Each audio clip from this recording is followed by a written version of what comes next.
Okay, so welcome back to the second part of this week's topic of attention, and let's start with some models of attention. Okay, to change focus. Yep. So, we said in the first part as a definition that attention allows us to focus on one particular stimulus while at the same time disregarding other stimuli. So, key research questions in the area of attention are: which stimuli actually do we attend to? Which ones do we focus on? At which level of processing do we decide what to attend to? So, do we filter out everything else early or late? Or what do we do that? What happens to the stimuli which we don't attend to? And we'll see now a couple of models who make different answers to these questions. Let's start with something very, let's say, famous in psychology, which is called the cocktail party phenomenon in the area of attention. And that refers to if you're in a party, if you can still remember how it feels to be at a party after this long times of lockdown and social isolation and everything, then you can usually concentrate and focus and follow one particular conversation. And at the same time, there are numerous conversations going on around you at the same time in the background, but you are able to fade them out. So this is just an example of a scientific conference. In each of these booths, there is a scientific poster, and the researcher explains to other people around him his research. And you see how crowded it is, and these people have to really pay a lot of attention to follow the studies and the conclusions and their understanding of the results and everything. So this ability has been termed the cocktail party phenomenon. Another part of that is that we usually don't have difficulty switching from one conversation to another. Typical situation in a pub or in a bar where you're in a larger group, then often conversations break down to smaller groups. So you turn to your right and talk to those people, and then you suddenly switch over to the people sitting opposite you, talking to them, and you were able to ignore them before while talking to those people, and now you can ignore those people and focus on that conversation. So we were pretty good at directing and our attention.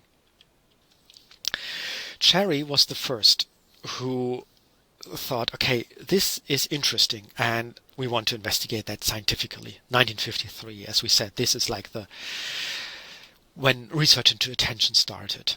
And he developed something which is called the dichotic listening paradigm. And in this paradigm, a different message. You wear headphones and a different message is played to each ear. And what he found that if the messages, the voices speaking the messages, had the same physical properties, which basically means they sound alike, participants cannot separate the messages by just the meaning. So even if they tell completely different stories, you can't tell them really apart. It's hard to separate them. So he inferred that probably when we try to filter out and focus on one thing, it might not be based on meaning, but maybe something else, like physical properties. And this has been supported by research which asked the question, okay, if I have two messages and I'm asked to attend one of them, focus on one of them, how much do I actually retain, so remembering, from the other message I don't pay attention to, which is the unattended message? And this has been done in the so-called shadowing task. And like in the dichotic listening paradigm, a different message is played to each ear. However, this time the participant has an explicit task, and that is to overtly repeat the message which is played to one ear. So this is an illustration, and here the person may have been told, please shadow the message played to your left ears. So when the participant hears on the left ear President Lincoln often read by the light of the fire, they continuously should repeat that. President Lincoln often read by the light of fire. You know, like these translators in big conferences who simultaneously listen to what they hear and translate into a different language. And at the same time, they got another message with a different story. The horses galloped across the field on the right ear. In this example, of course, they have done all variations of that. And this overt repetition it's quite challenging and demanding, so it occupies our attention very strongly. So that the assumption is the message on the other ear does not receive any attention. So it can be really considered to be an unattended message or an ignored input. Now the question is, after such a study, these participants were asked questions about the ignored message and not about the attended, about the ignored, about the unattended message. So how much is retained? And it really boils down to that it's mostly physical properties, for instance tonality, which is noticed. But people rarely notice changes in or notice anything in the meaning of the message. So if you ask them, okay, what was the message about? Tell it. Give me a summary. People could not do that.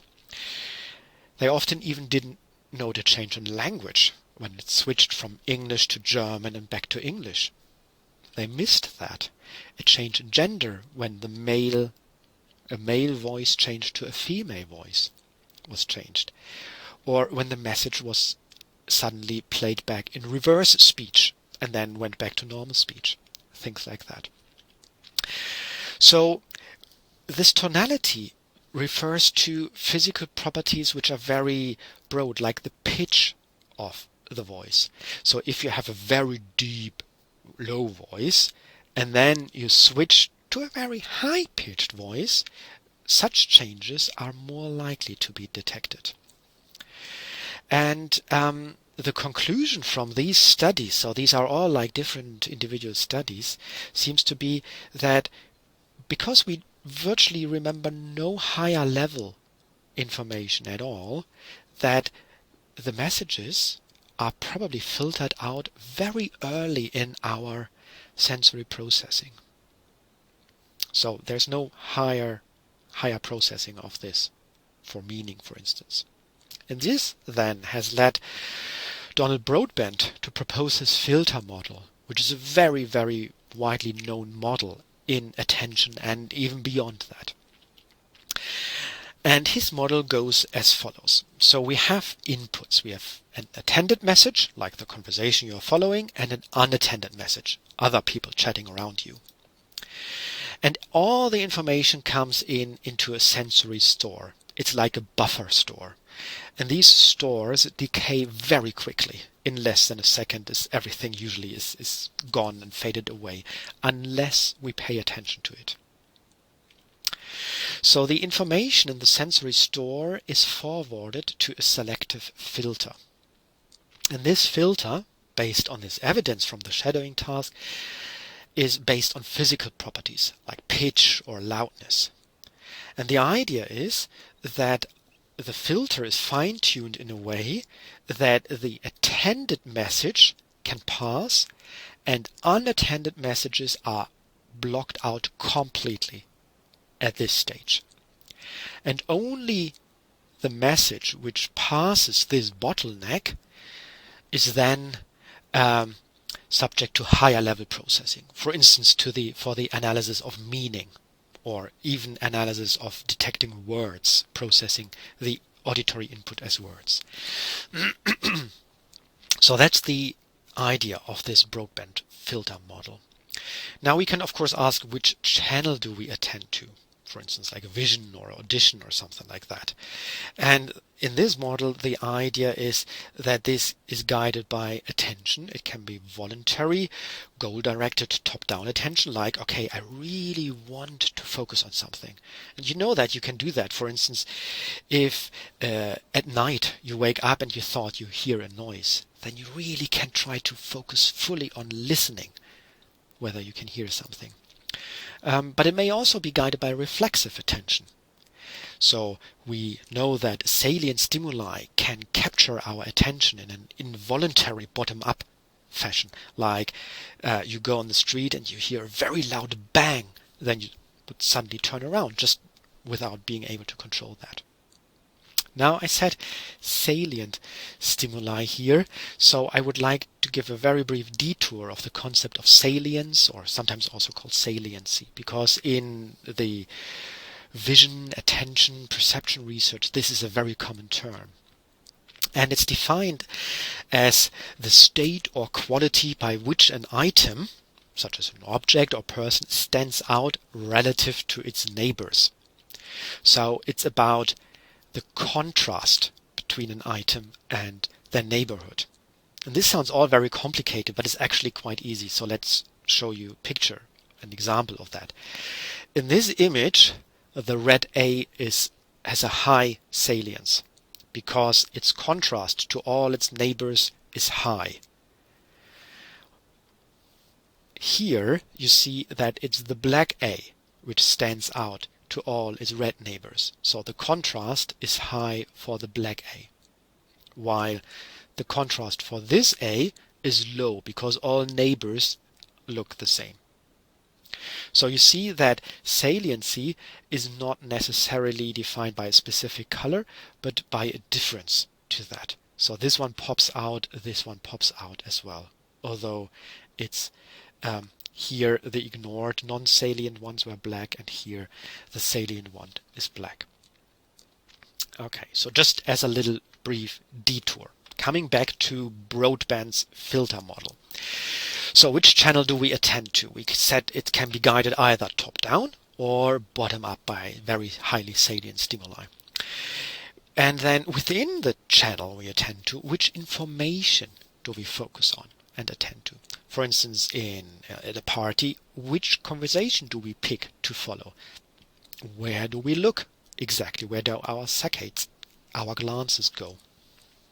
And the idea is that this is mainly guided by bottom-up processes which are based on physical features like pitch, loudness, color, direction of movement, things like that.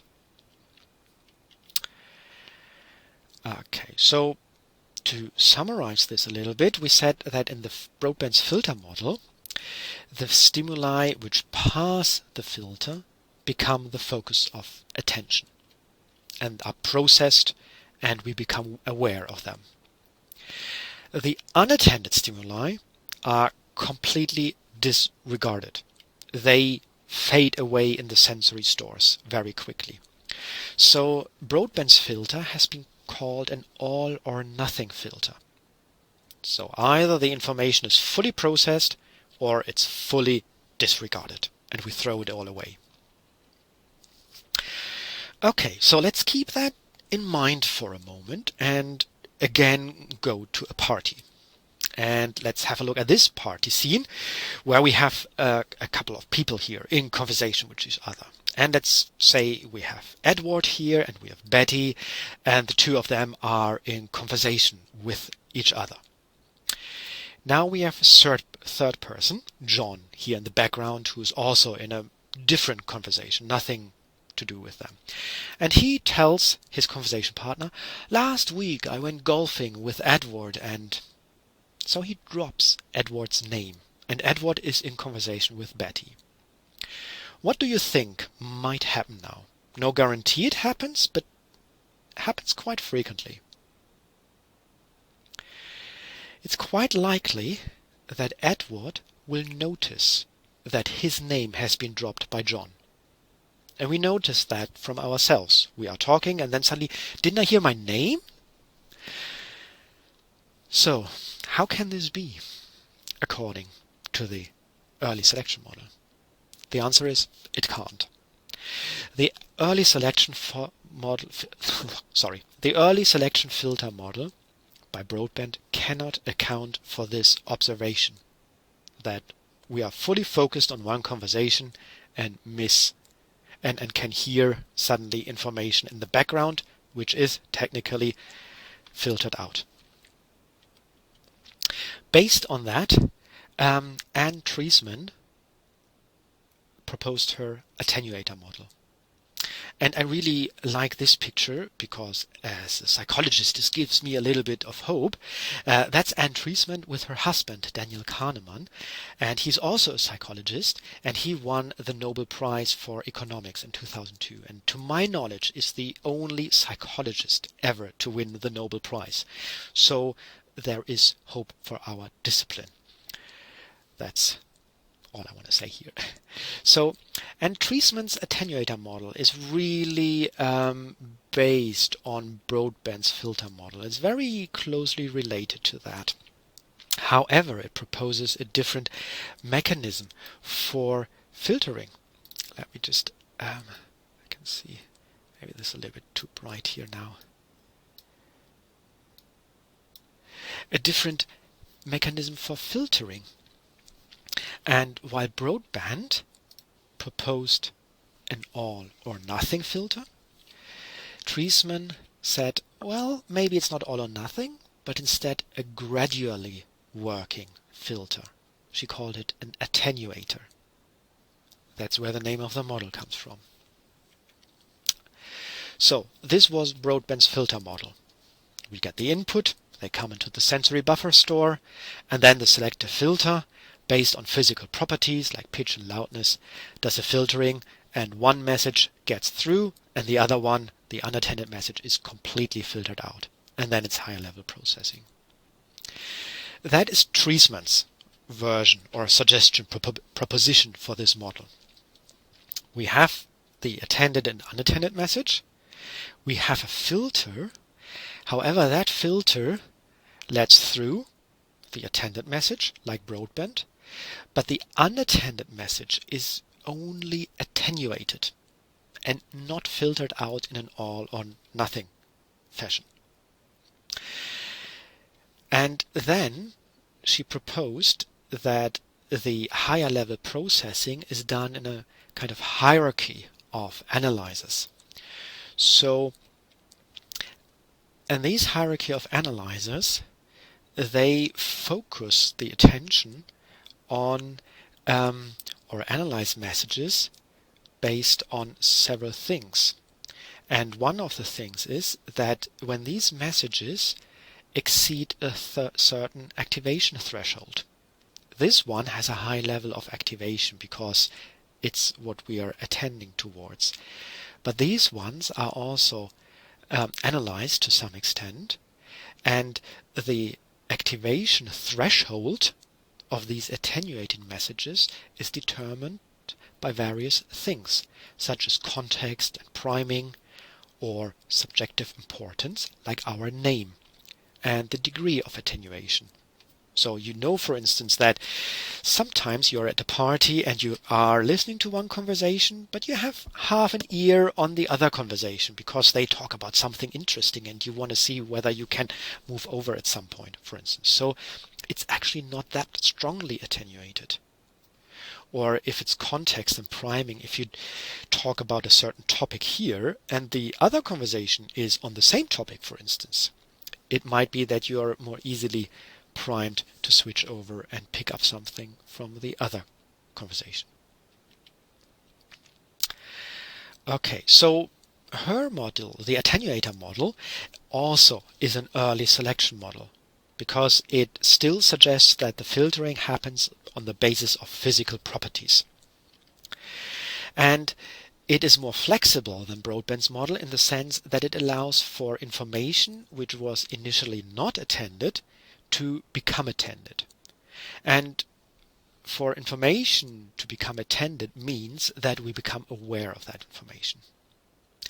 And like Broadbent's model, the attenuator model suggests or proposes that the information we don't attend to, which we don't become aware of, just decays in these early sensory buffer memory stores.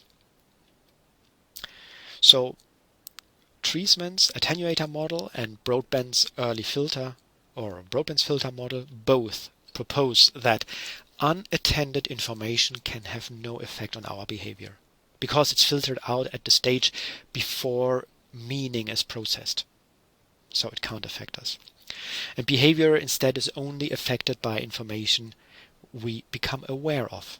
That means which is attended by us. And for the next part, this part is now finished here, it's important to keep that bit in mind because the next part will build on that. Okay, thanks for listening, and then we will continue in the third part with 2 further models of attention.